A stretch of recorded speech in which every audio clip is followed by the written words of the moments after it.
السلام علیکم پیارے دوستوں اور بچوں، آج جو میں کہانی لائی ہوں اس کا نام ہے بے وقوف بیوی۔ کسی گاؤں میں ایک کسان رہتا تھا۔ وہ سارا دن اپنے کھیت میں کام کرتا اور مشکل سے اتنا کما پاتا کہ 2 وقت کا کھانا کھا سکے۔ وہ خود بھی سیدھا سادہ تھا، مگر اس کو جو بیوی ملی وہ حد درجے بے وقوف تھی۔ ان کی شادی کو کچھ عرصہ زیادہ نہیں گزرا تھا۔ ایک دن جب کسان صبح سویرے کھیتوں پہ جانے کے لیے تیار ہوا تو اپنی بیوی سے کہنے لگا، کھیت میں سارا دن ہل چلانا پڑے گا جس سے تھکاوٹ ہو جائے گی، اس لیے تم میری واپسی تک اچھا اور لذیذ کھانا بنا کر رکھنا، اور ساتھ ایک گلاس سرکہ بھی جو میں پچھلے سال خرید کر لایا تھا۔ یہ کہہ کر وہ اپنے کام پر چلا گیا۔ جب کسان کی واپسی کا وقت قریب آیا تو بیوی نے کھانا تیار کرنا شروع کیا۔ اپنے شوہر کو خوش کرنے کے لیے اس نے گوشت کا ایک ٹکڑا لیا اور اسے آگ پر بھوننا شروع کر دیا۔ جب وہ پکنے کے قریب ہوا تو اس کی خوشبو آنے لگی تو اس نے سوچا کہ کھانا تو بس اب چند لمحوں میں تیار ہے۔ اب میں کوٹری میں جاؤں اور وہاں سرکے کے ڈرم سے ایک کٹوری سرکہ نکال لاؤں۔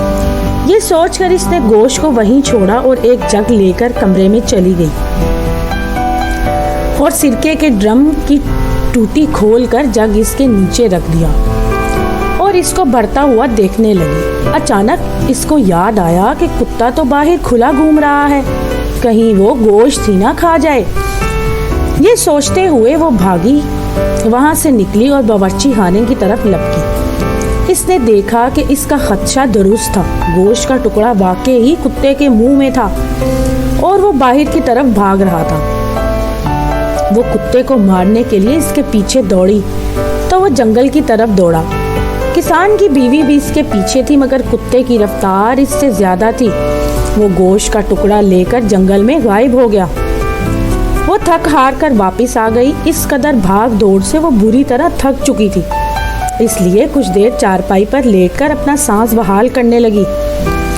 اس دوران سرکے کے ڈرم کی ٹوٹی کھلی رہی اور جگ بھرتا رہا۔ جب جگ پوری طرح بھر گیا تو سرکہ اس کے کناروں سے اس وقت تک باہر گرتا رہا جب تک ڈرم پوری طرح خالی نہیں ہو گیا۔ کچھ دیر بعد جب کسان کی بیوی کو سرکے کے ڈرم کا خیال آیا تو وہ ایک دم اٹھی اور کوٹری کی طرف بھاگی، مگر اس وقت تک ڈرم پورا خالی ہو چکا تھا۔ یہ دیکھ کر وہ حیران سی ہو گئی کہ اب کیا ہوگا۔ یہ سب شوہر کو پتہ چلے گا تو وہ بہت ناراض ہوگا۔ پریشانی کے عالم میں وہاں کھڑی یہ سب دیکھتی رہی کہ اب کیا کرے۔ اچانک اس کی نظر آٹے کی ایک بہت بڑی بوری پر پڑی جو اس کا شوہر چند دن پہلے ہی چکی سے خرید کر لایا تھا۔ یہ بوری دیکھتے ہی اس کے سیدھے سادے ذہن میں ایک ترکیب آئی کہ اگر یہ سارا آٹا فرش پر بکھیر دے تو وہ سارا سرکہ اچھی طرح جذب کرے گا اور فرش بھی اچھی طرح صاف ہو جائے گا۔ یہ شاندار ترکیب سوچنے پر اس نے دل ہی دل میں اپنے آپ کو شاباش دی اور بوری کھول کر آٹا فرش پر بکھیرنے لگی، اور اس بے دہانی میں اس کا پاؤں سرکے سے بھرے جگ سے ٹکرایا جو ڈرم کے نیچے پڑا تھا۔ جگ بھی الٹ گیا اور اس کے اندر کا سارا سرکہ بہہ گیا۔ وہ مزید پریشان ہو گئی اور باقی کا آٹا بھی فرش پر بکھیر دیا اور سوچنے لگی کہ اب یہ سب ٹھیک ہو جائے گا۔ کسان گھر لوٹا تو اسے شدید بھوک لگ رہی تھی۔ اس نے آتے ہی پوچھا، آج کھانے میں کیا پکایا ہے؟ بیوی منہ بسور کر بتانے لگی، میں نے آگ پر تمہارے لیے مزیدار گوشت بھونا تھا، مگر کتا لے کر بھاگ گیا۔ جب میں اس کو مارنے کے لیے بھاگی تو سارا سرکہ بہہ گیا۔ اب میں نے آٹے کی مدد سے فرش صاف کر دیا ہے اور اب وہ کمرہ بہت صاف ستھرا نظر آ رہا ہے۔ تمہیں پریشان ہونے کی ضرورت نہیں۔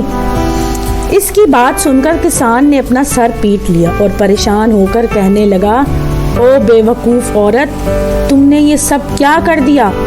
تم نے گوشت کو چولہے پر کیوں رکھا اور پھر سرکے کے ڈرم کی ٹوٹی کو بھی کھلا چھوڑ دیا؟ چلو وہ تو ہوا، تم نے تو سارا آٹا بھی ستیہ ناش کر دیا۔ اس کی بات سن کر بیوی بھی دبے لہجے میں بولی، اب میں کیا کروں؟ یہ سب کچھ تو تمہیں پہلے بتانا چاہیے تھا کہ کیا غلط ہے اور کیا صحیح۔ کسان جانتا تھا کہ اس کی بیوی کم عقل ہے، لہٰذا اس کے ساتھ جھگڑا ٹھیک نہیں، لہٰذا اس نے سوچا مجھے خود ہی خیال رکھنا ہوگا۔ یہ سوچ کر وہ چپ رہا۔ اس دن انہوں نے آلو ابال کر کھائے اور پیٹ بھرا۔ کچھ دن ایسے ہی گزر گئے اور خاص کوئی واقعہ پیش نہ آیا۔ کسان بھی خاصا محتاط ہو گیا اور اب باہر جانے سے پہلے سب کچھ بیوی کو سمجھا کر ہدایت کر جاتا۔ ایک دن کسان اپنے کھیت کے ایک طرف اگا ہوا پرانا درخت کاٹ رہا تھا تو اس کی جڑ میں سے اسے سونے کے سکے ملے۔ وہ بہت خوش ہوا کہ اب ضرورت کے وقت ان کا استعمال کرے گا اور کوئی پریشانی نہیں ہوگی۔ اس نے سوچا کہ سونے کے ان سکوں کو کسی جگہ چھپا دے، مگر اس کو اپنی بیوی کی طرف سے بھی خطرہ تھا کہ کہیں وہ اس کا راز نہ کھول دے۔ یہ سوچ کر بیوی سے کہا، یہ میرے پاس پیلے رنگ کے کچھ بٹن ہیں، میں ان کو ایک ڈبے میں ڈال کر زمین میں دبا رہا ہوں۔ تم اس کے قریب نہیں جاؤ گی اور نہ ہی اس کو ہاتھ لگاؤ گی۔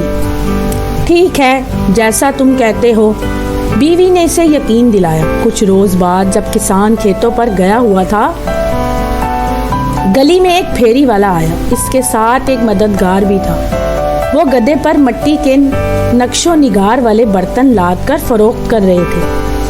ان کی آواز سن کر کسان کی بیوی نے گلی میں جھانکا تو یہ برتن دیکھ کر اس کا جی للچا گیا۔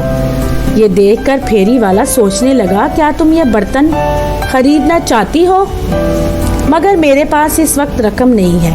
پھر کچھ سوچ کر بولی، کیا تم ان برتنوں کے بدلے پیلے بٹن لے لو گے؟ پھیری والا اس کی بات سن کر حیران رہ گیا۔ کیا تم مجھے وہ پیلے بٹن دکھا سکتی ہو؟ اس پر کسان کی بیوی نے کہا، وہ پیلے بٹن میرے شوہر نے ایک ڈبے میں ڈال کر گھر کے صحن میں دبا دیے ہیں، مگر اس نے مجھے منع کیا ہے کہ میں اس کو ہاتھ نہ لگاؤں، اس لیے تم خود ہی وہاں سے نکال کر دیکھ لو۔ اس کی بات سن کر پھیری والا حیران رہ گیا اور وہ فوراً اس جگہ کو کھودنے لگا جہاں نشاندہی کی گئی تھی۔ ڈبے کے اندر جب اس نے سونے کے سکے دیکھے تو اس کا چہرہ کھل گیا۔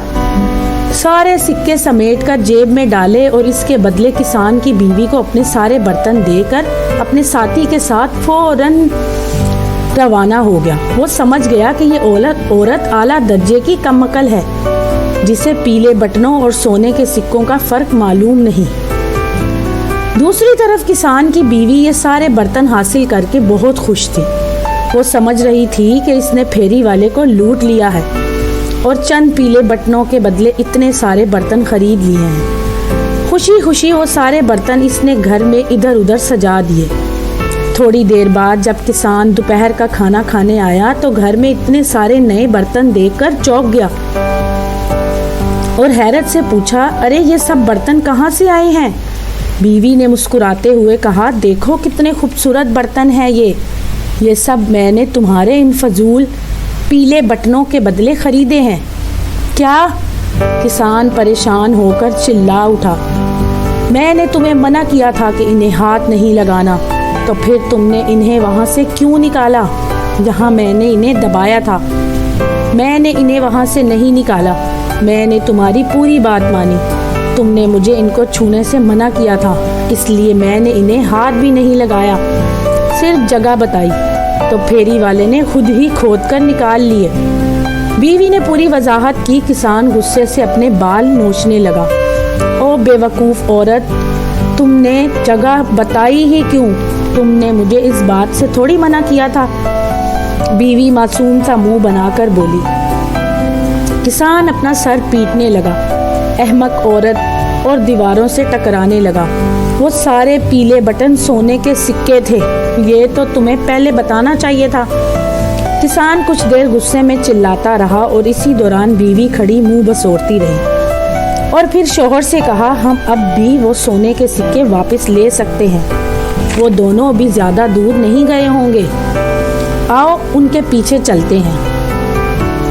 یہ سن کر کسان بھی سوچنے لگا، وہ پھر بولا، ہاں ہم کوشش تو کر سکتے ہیں، مگر اپنے ساتھ کچھ لڈو ضرور لے لینا، اگر راستے میں بھوک لگے تو ہم وہ کھا لیں۔ اور دونوں گھر سے نکل گئے اور اس کی طرف چل پڑے جس طرف پھیری والا گیا تھا۔ وہ راستہ جنگل کی طرف جاتا تھا۔